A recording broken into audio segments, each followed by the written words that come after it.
ভয়ঙ্কর এই দৃশ্য কোনো সিনেমার দৃশ্য না, বরং এটা একটা প্রাকৃতিক দুর্যোগের দৃশ্য যেটা স্থানীয় এক ব্যক্তি তার মোবাইল ফোনে রেকর্ড করেছে।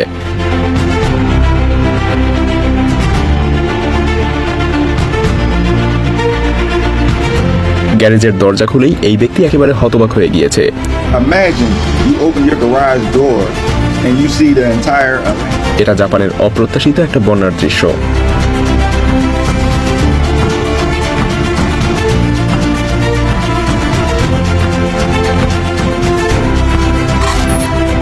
চারপাশ ঠান্ডায় জমে গিয়েছে, আশপাশের লোকজনও এলাকা ছেড়ে চলে যাচ্ছে, কিন্তু ইনি দিব্যি চিল করে যাচ্ছে।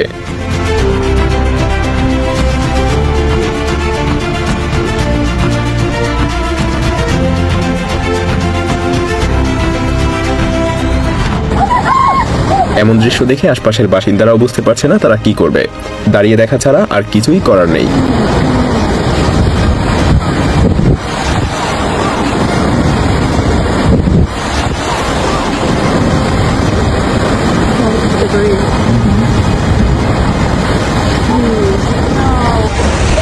এমন একটা দৃশ্যের জন্য একটু ঠান্ডার মধ্যে গাড়ি থেকে নামাই যায়।